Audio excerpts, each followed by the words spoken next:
And that's why I learn English, because I work in international company, and we provide the virtual telephony, maybe you know. And this is the reason why I start learning English and start to communicate with people in English. Uh, and that's 100% true. Yes. And maybe I will add some. If you even went to street and in Moscow and trying to ask how can I reach this place or this place, they will ask you in English, because lots of people used to know English and know English, and somehow they can explain themselves, you know. And so, welcome to Russia. I think one of the things I've noticed traveling around the world is how useful English is. If you go to Tokyo, if you go to Japan, all of their train system is in Japanese and English. So all the names are in English, which, you know, is a massive, massive help, I think, for not only native English speakers, but many more people who speak English, who have English, even as a basic level, as a second language. So, and I suspect this is, and I have seen this in other countries as well, so many places use or have English place names as well, especially in those places where the alphabet is radically different to the, I'm going to call it the English alphabet. Obviously, within Europe, there are alphabets which are similar. They may have a couple of letters which are slightly different, but alphabets which most people can read. So absolutely, and I have to agree with Rachel. I think that the economy of learning English, to what you can gain in terms of economic gain and economic uplift is quite considerable if you speak English. It just means that you are more employable in so many areas, and with so many multinational companies, and I've seen this as well, even they come from countries which are not English speaking, the dominant language, the language within meetings, the language within the office is English. Absolutely always it's English. And yet when you're learning English, you're also improving your possibilities of improving your salary because of that, and your job prospects as a whole. I mean, I totally agree. I haven't traveled to a ton of places myself. I think Mexico, Finland, and Canada. But through Lucito, I travel, like I watch every place he goes to, and I noticed that all the signs on almost every country he goes to are in whatever language it is there and in English. So like obviously it'd be very helpful if you know English and you're traveling to a place like India, maybe you're from Mexico or you're from wherever you are, like if you at least know English, you're going to be able to read the signs and be able to make your way and probably ask, like if you're in Russia, you can probably ask for directions in English, even if you don't know Russian. Yeah, so Hussein wants to ask something, I think. Yes, well, thank you so much for giving me opportunity to talk here. Do you know what is my big motivation for learning English? I want to make myself a kind of international person. So for that purpose, if you want to make yourself international person, so you will learn the language of international people. So English is a kind of international language. So this is why I want to learn this language. Right. I think that echoes what Ken was saying, that you can talk to people. You can actually be part of a conversation about the environment, which is going to be something that you need more than just basic English. You can't really be having a conversation about something like this if you're just being able to, you know, order in a restaurant or give directions in a taxi. You need to be able to express your ideas and being able to express them and share your ideas with such a wonderful international group as we are right now. Yes, exactly. So we are talking about the environment. So I have speaking English in my states. The vast majority people are speaking their regional language, and the officials correspondence. We are maintaining the official correspondence in the English language, and we are not talking most time in English. So we are talking in our regional language. So if you couldn't find a good environment, so how can we will speak English very well, very effectively? Okay, so you're saying like there in India, not a lot of people speak English. No, lots of people are speaking English. You know that the Indians is the third largest That's what I thought. country, I guess third I largest misunderstood country you. after US and UK. People are speaking English. So Okay. I'm not talking about that. I'm talking about the environment. So if you couldn't find a good environment for speaking English, so it's not possible to improve our speaking English in a few months or few days. Okay. So I think you're talking about maybe other countries besides India where there aren't a lot of people that speak English, where like maybe you're trying to Yes. practice more or get more like I would imagine. I know I've spoken to some people that in whatever country they're from, that there are not a lot of people that they can actually speak English to. And I would say the best thing would be is to use different programs that are available, apps that allow you to find language partners. Like I use Hello Talk, and I've met people that I can actually speak to. Like when I was in college and I was learning Spanish, well, it was easy for me to speak Spanish to tons of people around United States. But say you're in some place where there isn't that, now you have the internet. So you have the WhatsApp groups, you have the Hello Talk, you have all kinds of different sites on the internet that can help you find language partners. So I think use those tools. But then I think even better than that too, I mean, it's important to practice speaking, but what I would say the first thing to do is listen, which the internet gives you that ability to listen to spoken English from native speakers. Because before you start speaking, you want to make sure that you have like really listened to the language and developed an ear for the language. So now you have the ability, like I would go to the library and get cassette tapes, and try to listen to them in my car of native Spanish speakers. But now you can just listen to it on your phone, your Bluetooth. You can listen to native speakers as long as you have access to the internet. And if you don't always have access to the internet, you can download podcasts and listen to them. So I would really suggest first to listen to native speakers, and you have that ability right now with the internet, which is awesome. And really kind of like build up your ear. And then after you really feel like you build up your ear for the language, to go to these WhatsApp groups or the Hello Talk or all these other, if you just type in language exchange or language partners and stuff like that on the internet, you're going to find sites that you can find language partners. Yes, it's the best idea to find the partners and speak English.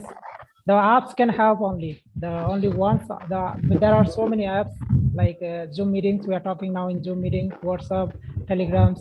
We can find native and non-native. Those are good in English, and we can talk with them to improve our speaking. Oh, exactly, you're right. Thank you very much.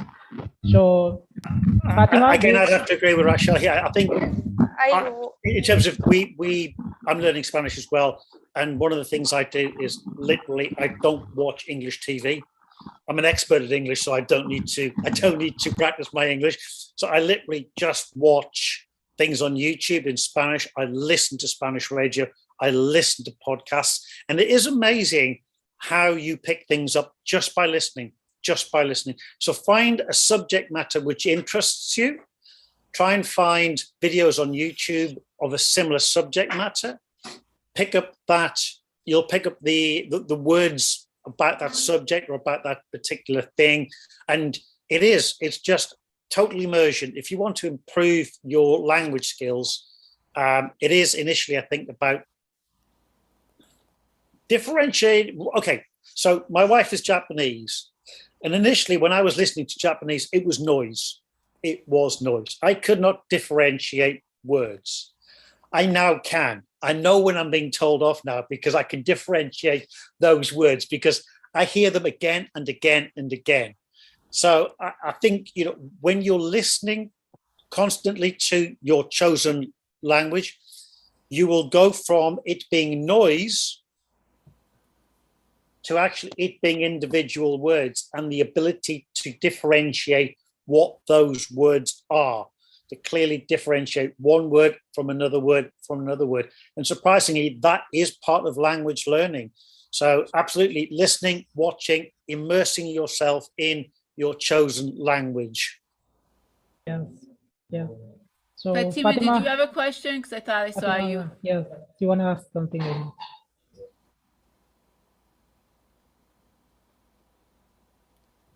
Oh, no, I have no question actually. I was trying to share my experience that how did I learn English? How did I start to learn? So Okay. it's like said Russell and Kane, they said that by listening and by practicing, which is the best way to learn English. So first times when I start to learn English, it was very difficult for me to understand native speakers or native speakers. So I start to listen some news like BBC, CNN news. Those help me a lot to understand them. So at first, I think that we have to be a good listener to be a good speaker. So And that I so agree with that. I think one of the things with listening to the news, especially BBC and stuff like that, because they have very good pronunciation. But if you listen to the news and you know what's going on in the world, even if you don't understand everything, you'll be like, oh yeah, I know about that. So you can kind of like catch some of the things. Like I listen to news in Spanish all the time. And I also like read or listen to news in English. So that way I keep up and I'm like, oh yeah, I know what they're talking about because I just read about that. And as Ken says, I watch almost everything in Spanish.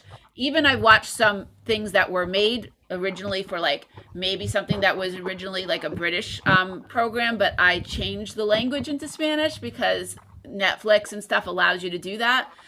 So whenever I'm watching anything for fun, it's also in Spanish, even if it was a program that was initially in English, because of the ability of some of these like Netflix and Hulu to allow you to change the language.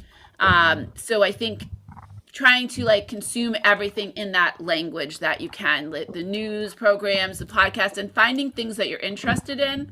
I like shows, like if I like watching a show about murder mystery, I'll try to look for something like that. And then of course watch it in Spanish because that's what I'm trying to watch. So things that'll keep your interest, that'll pique your interest. Okay. So Richard, do you want to ask some? I think Richard wants to ask something, and I'll chip in after that. I want to ask you. So here we only talk about pollution, is nothing else. I mean, that's a good point. There's lots of different things that are environmental problems. I mean, if I'm looking at earth.org, I mean, I think pollution is one of the things that contributes to all the other problems that are in the environment. Deforestation is one of the things. Deforestation, though, when they take down all those huge amounts of the rainforest, how do they do it? They burn it, right? So that's causing pollution. But also the deforestation is a huge problem because those trees helped to be able to like take some of that carbon dioxide out of the environment. So you have a good point. There's more than just pollution that's a problem in the environment. But I think like a lot of the things, like the deforestation for one, is that the way that they get rid of those trees is they burn them, which causes pollution. The throwaway mentality of things is like we're just using things once and we're throwing it away. But Richard, do you have any other like things to add about the environmental problems that are not pollution? Is it tornado? Is it include on pollution? Tornado. Yeah, tornado. I mean, I think definitely that has to do with like the whole climate change because like we have way more tornadoes than ever. We have way more hurricanes than ever. We like tornadoes and all these extreme weathers is definitely like rising. And why is it rising? Because if the temperatures are going up and there's more moisture in the atmosphere, the oceans are warmer, that's causing a lot of these extreme weather. So you have hurricanes, there are way more hurricanes than ever, and sometimes hurricanes, like some of the outlaying winds of the hurricanes will cause tornadoes to happen. But there's definitely in the US where I live way more tornadoes than there have ever been. So I think all those extreme weathers like are rising and rising. Yeah, because car is pollution on the air. Is smoke. I mean, smoke is definitely like all the burning of everything that we use to like heat our homes, to run our factories and everything. That's like, you know, throwing up pollution into the atmosphere too. That's you know, causing that ozone to get thicker, basically, or basically prevent the, you know, the sun rays come in to the earth. They help warm our earth to keep it warm enough. But some of them were supposed to go out, but now it's bouncing back. So that's the whole like greenhouse idea. Yeah. What are some solutions to toxic dumping in our oceans? I mean, I think some of the solutions is like trying to not have this throwaway mentality, like Ken was talking about, having things that last longer, that don't have to be repaired, that don't have to be not repaired, but don't have to be replaced. You know, I was talking about how I use these one-time plastic bags, but there's I just was listening to a story about this company called Stasher. And basically this woman came up, she was a mother and she didn't want to be throwing away all these bags. So she came up with this whole idea of making these silicone bags that would last forever, that can be used, like you can freeze your food in them, you can store your food in them, whatever, but they'll last forever. But they're very expensive. If you buy one of these bags that are like a quart, it's like $12. Well, I could buy 1,000 of these throwaway bags, right? But here's the thing, if I buy that one for $11, it lasts forever. So kind of trying to look at things that are reusable, that we can just not throw away. Like instead of using a throwaway mug, I use a metal one that I'll just keep, right? So I think the idea of things that are making manufacturers, like governments saying you have to make your things last longer, people having the mentality of buying the reusable things and not throwing away. Those are some of my solutions. I'm not an expert on the environment. I just am very passionate about it, and I think we need to do things. But those are things that I can tell you that I think we could do.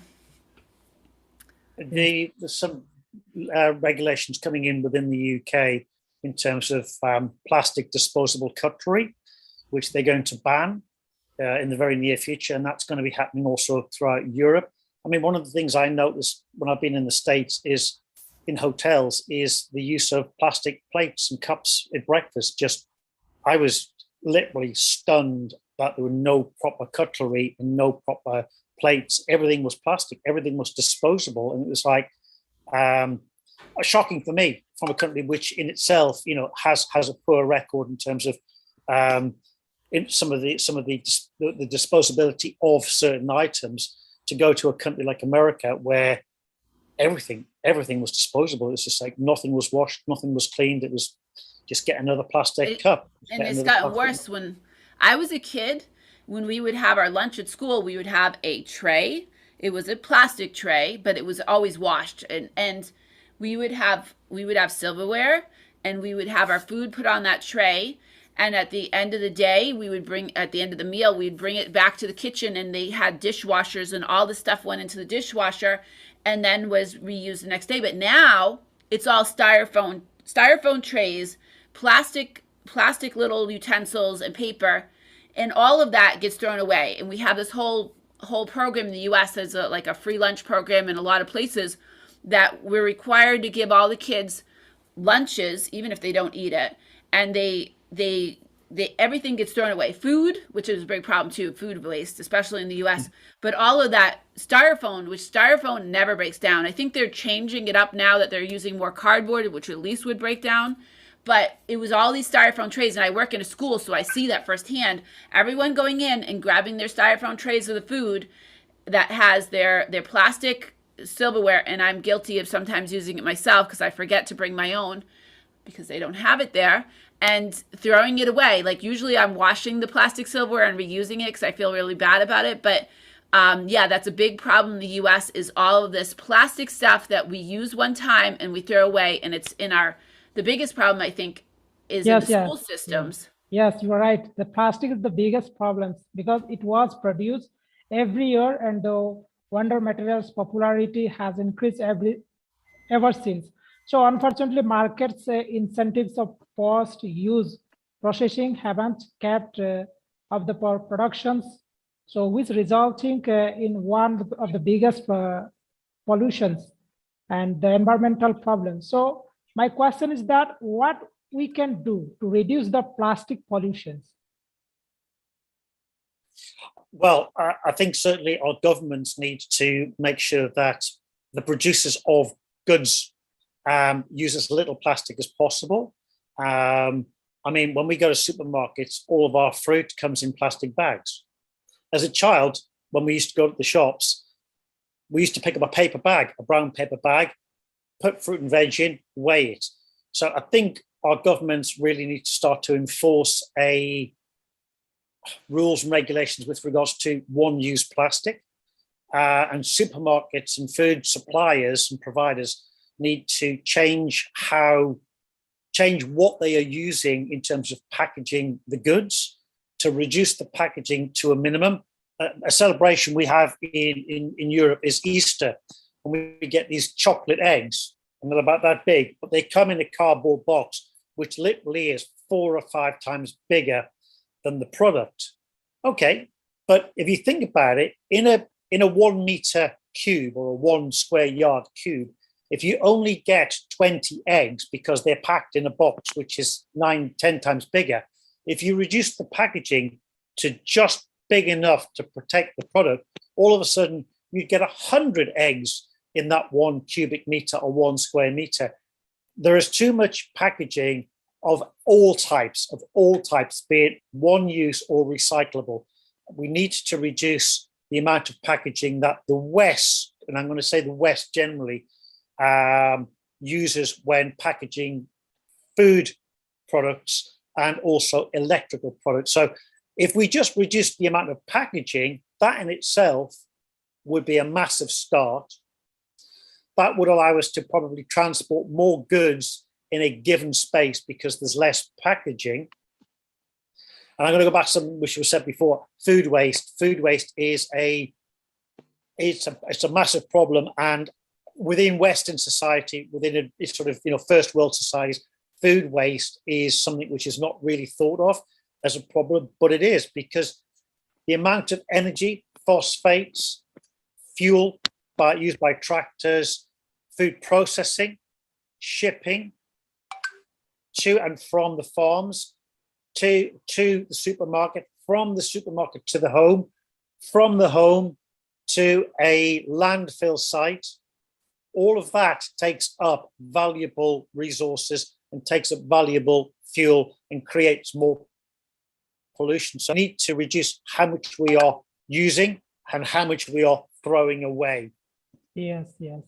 And I think it goes like, if you look at earth.org for 2021, it says the biggest thing that is a problem for the environment is poor governance. And it goes back to what everything Ken was saying. And it's like, basically, if our government's like, if England is saying, we're going to make a rule or law saying you can't use this plastic cutlery, people can't buy it, right? Like, I can't go to the store and buy it if I live in England, but if they don't make that law, people are still going to buy it. So people, there might be some people like me that say, you know, I'm not going to buy that plastic cutlery anymore, even though it's convenient and it makes it easy when I have guests over.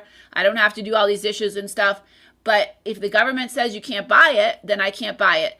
And here in the U.S., like, we have some laws, but they're kind of like state laws. So like in California, like, okay, no more plastic bags at supermarkets. So that's improve things in California. But the rest of the U.S., whenever I go to the grocery store, now I try to bring my own bags, these reusable bags. But if I forget, oh, not a problem. They got these lovely plastic bags. They're not really lovely. They're horrible.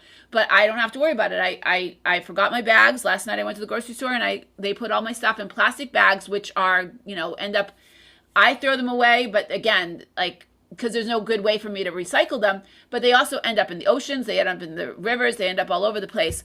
And getting back to the food waste, another problem with the food waste is that it ends up, some food waste can be like compost and everything, but it ends up causing like problems with like contributing to the CO2, because when you have the food, it's like when it's decomposing, it ends up causing like gases or whatnot, like pollution into the environment. I'm not a total expert on it, but there's a really good book. I think it's called Waste. I'm not exactly sure, but it's all about this whole food waste thing.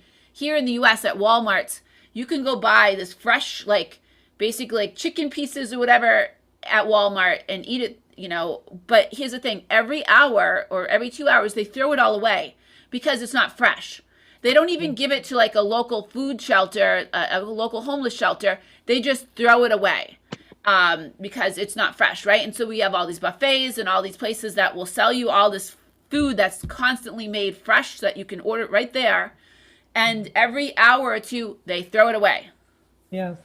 The biggest environmental problems in our list also the food and water insecurity.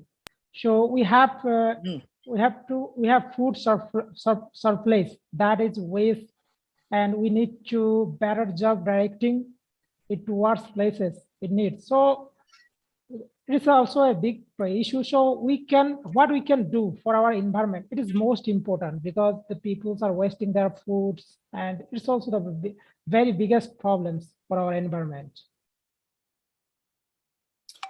I think you've hit it there in terms of what can we do? Just not use as much.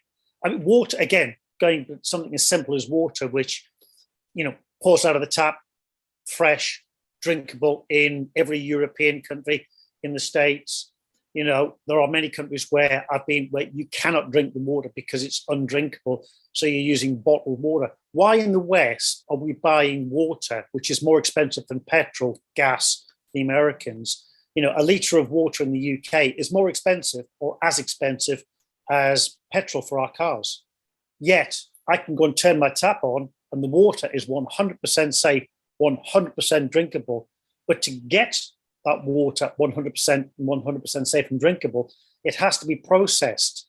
That process uses fuel, uses energy, uses natural resources, so that when I drink water, it is safe.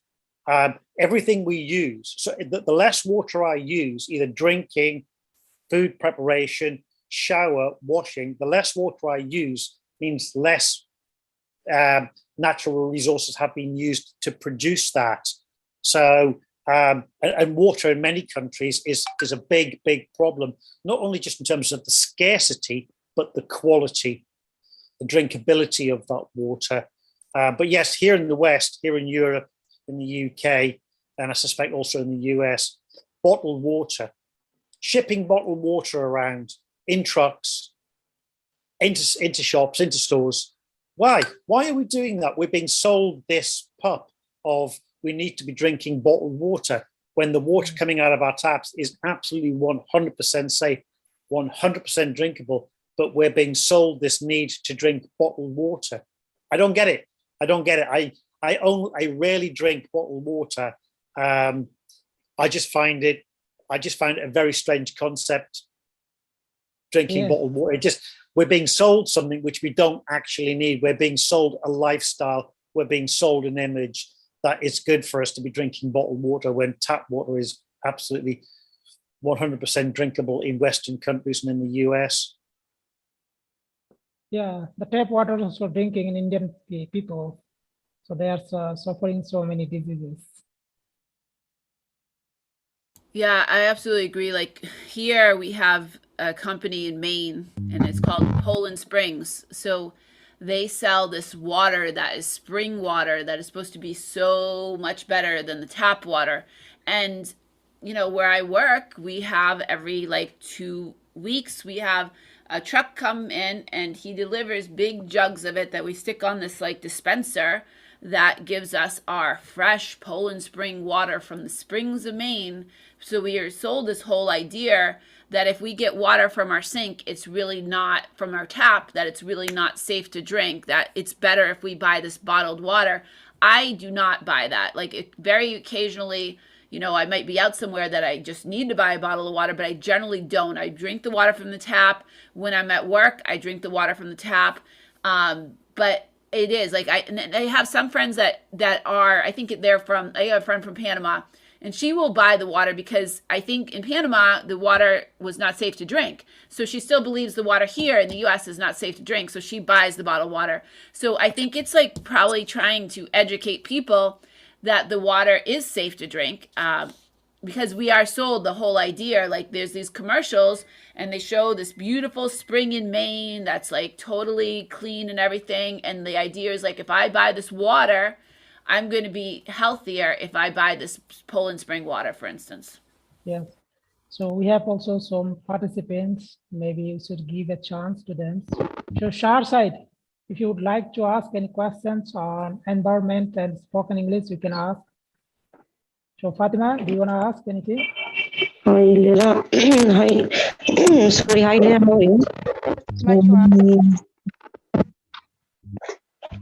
Okay.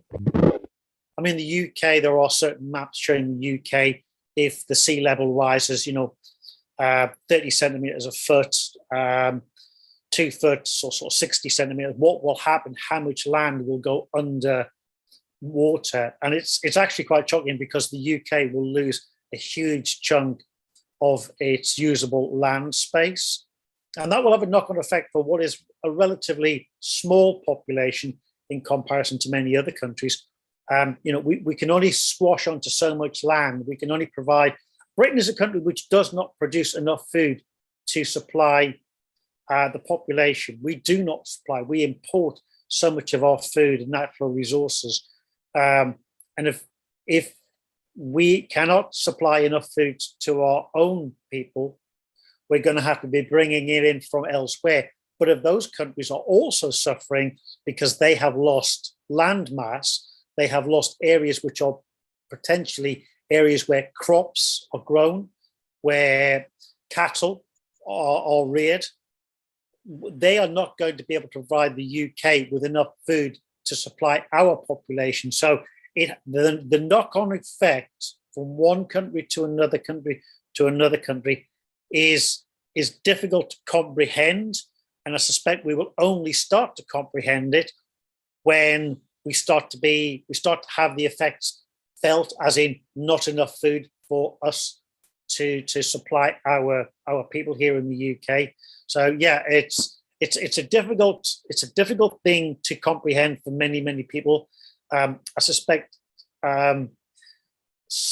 places like India and Bangladesh may very well have a grasp, because they understand when huge areas of land are underwater, that there is no food coming out of that. People have to be moved. People have to be fed. There's a massive population which has been displaced because of the floods. So yeah, I can't comprehend the problems that the UK will have, and as a consequence, I can't comprehend the problems which other countries will have as a result also.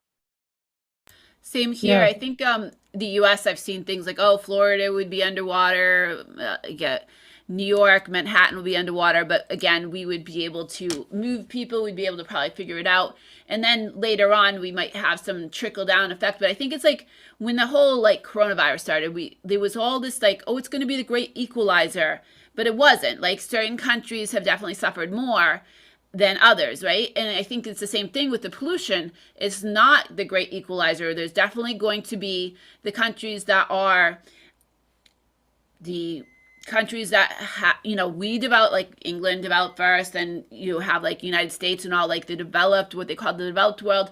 We will not suffer as much in the beginning, for sure. So it will not be a great equalizer. There'll be this trickle down effect where there's countries that have these huge populations next to sea level, and they'll be pushed inland, and they'll be crammed, and there'll be problems with farming, and then there'll be problems that we suffer. But that's where I really think countries like the United States, countries like Britain, countries like Russia, countries like China, and so on, that have more resources can do more to basically do more to help the rest of the world. Because bottom line is that if we don't do more, if the US doesn't do more, where we are 20%, or I don't know what the exact percent of the population we are, a small percentage of the actual population of the world, but we are a super small percentage of that whole world, but we are polluting more than probably any country in the world. I looked at the statistics last night, but I don't remember them. But bottom line, if countries like the U.S. don't do something about it, we're going to be causing problems for others. So I will definitely take ownership. I am not totally in charge of it, but I will definitely take ownership and do as much as I can. But that's the problem started here. The problem started in Britain. The problem started in the countries that were first to develop, the first to industrialize, and that's where the solutions have to really start first. And I wish that in the U.S. we were doing more like Britain's, like, okay, no more plastic cutlery. Okay. Okay, sure. Can play. And so, Naima, you want to ask anything? Hello, Naima. Maybe. Hello, Naima. Can you hear us?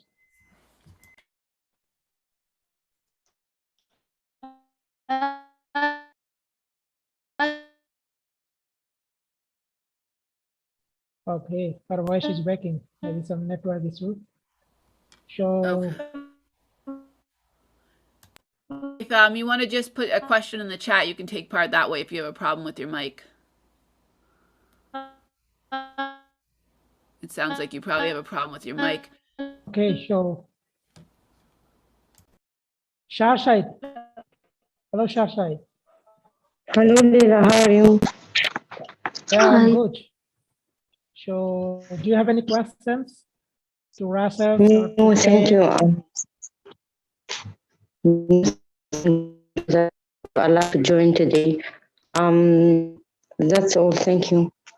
Okay, thank you very much for streaming I with did us. see that Richard put a question about how does urbanization contribute to water pollution? And that's a really good question. I'm not a total expert on that. I would say, like, I actually watched a number of documentaries, and I would say the closer that people live together, the more likelihood that things are running off into the water supply and stuff. Like, I'll say, like, here in the U.S., many people fertilize their lawns, which isn't really like the urbanization that's really like kind of people living in a city, but you know, things that are running off into the water supply definitely affect water pollution. I would say urbanization. I would think that like more people living closer together, there's more chances of you know, people like probably littering or more cars or more like things that would be contributing to air pollution. But I think that might possibly, you know, trickle down to the water supply. I don't know if Ken Clay, do you have any other idea? Because I'm not a total expert on that one. Sorry, Richard. Yeah, I mean, you talk, I mean, one of the things obviously we have is farming and fertilizers, nitrogen being washed down into the rivers and the streams, and then those being washed down into the rivers, major rivers, and then out to sea. And obviously those fertilizers affecting the ecosystem as a result of the increase in nitrogen. So things like algae suddenly growing because they've got a lot more nitrogen in the water. That then closing down or reducing the ability for other species to live in those rivers. So fish, crustaceans, whatever it might be in the rivers and the on the seashore. So just the pollution which happens in cities then being washed into water courses, because obviously here in the UK, I don't know how it works in other countries, but we have dirty water. So your toilet waste, your kitchen sink waste goes off to be treated. Water which comes down onto the roads, off your roofs, and goes into a separate system which is not treated, but that water is picking up pollutants all the time, either off the roads or off the roofs, and that's all being washed into rivers. It's not being cleaned. So a less dirty water is being washed into our water courses, into our rivers, and eventually that ends up in the sea. So, you know, plastic bags, bottles, rubbish is all being washed out to sea. So yeah, I mean, I think that talking just about water, that's a problem we all have. We've either got to upgrade our 150-year-old water systems, which we have in the UK in many of our major cities, to actually also treat stormwater, not normal drain water, rather than effluent, dirty water. We need to, if we're to clean up our own act, we need to start by looking at what we wash into our rivers, because that eventually ends up in the sea. And again, we know how much plastics and pollution end up in our seas, and eventually, that comes back in terms of our food, because so many of us eat fish or use the seas as a form of we're using the seas to either produce fish, because we're actually farming fish in Europe, or we're fishing fish, and that those fish are eating or digesting broken down plastics, which eventually ends up in us. So yeah, the problem is a massive, it's a spider's web of a problem. It's a spider's web of a problem, because one thing affects something else, affects something else, affects something else, affects something else. It's not just a problem on its own. This is not a problem on its own. It's a massive spider's web of a series of problems which are all interlinked. Yeah. I also see that you're asking about carpooling as a way to reduce air pollution, and what stops people from carpooling to work. So yes, definitely if you carpool, like here in the US, we don't have a lot of public transportation. Depends, like if I live in the city like Boston or New York, I can easily take a bus or train or subway to work. But where I live in Leominster, Massachusetts, and I have to drive. There is no bus, there is no train, there is no subway to where I work in Worcester. So I have to drive each day, and it's about a half-hour drive.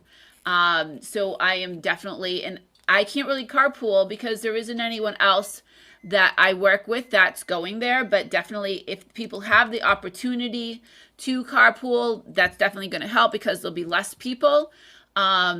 And less people, less cars, right? So they have, in the US, we do have, like on certain highways, there's carpool lanes. So if people have more than one person in their car, they can drive in the carpool lane. I don't see too many people in those lanes. In the US, lots of people like to have their own car, because then when they get out of work, they can just go do what they want, and they don't have to like, oh, I'm carpooling, now I got to drive home because, I have to drive Susie home, and we made that agreement, right? So I think there's that big individualism that in the US that causes people not to do it. And then I think the bigger solution besides carpooling would be to build out more public transportation in places like the US. Have the ability that I could take the bus or the train or the subway or something to work, which I don't have that opportunity to do so. So I definitely think that would help. I don't know if, Ken, you could possibly. Yeah. I'll jump in for one last meeting, moment before I go. Yeah, I mean, obviously, most of British cities have a very good public transport system. And Europe as a whole, a lot of their cities, again, have excellent transport systems. Land is expensive, so, people, we're not as spread out as, say, the US in terms of our residential areas. But again, just things like having shops which are local, which you can walk to, or which the drive is closer to. So you're not having to drive half an hour to a supermarket. You may be only having to go a short distance. One would reduce the number of miles or kilometers driven, the amount of fuel used to drive those kilometers, those miles. Though that would help, but it involves a different kind of thought in terms of how, potentially with the US certainly, how you organize your cities and the reintroduction of local shopping areas, things where people can potentially walk to or are closer to the vast majority of people, and people do not have to drive to. I mean, America is famous for its drive-through culture, so drive-through McDonald's, drive-through banks. I mean, the concept of a drive-through bank in the UK is just an incredible concept. It's just the idea of going to a bank and driving through is, although drive-through McDonald's, we get drive-through sort of fast food places, is now relatively common in the UK, but we don't have as big a culture of driving, but we still have a large car population. but we do have fantastic public transport systems in most of our cities, which does help. And I think that's, again, pretty universal across most of Europe. Public transport is one of the first things that most city planners look at, how we improve our public transport infrastructure. Unfortunately, ladies and gentlemen, I'm going to have to make a move. Fantastic chat. Thank you very much to everybody. Thank you so much. Thank you very much for joining with us. And please see you around. And we have a plan. We will also arrange another live streams again. Yeah, absolutely. We'll plan another one. Yes. So if you have any questions, you can ask, guys, to Russell. Yeah, a couple more questions. If you have any questions, that question will be last for all of us. And then we'll stop the stream. What is acid rain? How does it develop? Could you say again, because I didn't understand it? Okay. What is acid rain and how does it develop? Oh, what is accelerate? I don't know I'm not sure. You can ask in the chat, Richard. Yeah, if you want to type it, because I don't know what you mean. And I like I said, I'm not a total expert on the environment, but I will try to answer any question you have. If I don't know, I'm going to let you know that I do not know. You want to write, Richard? Yeah, I did.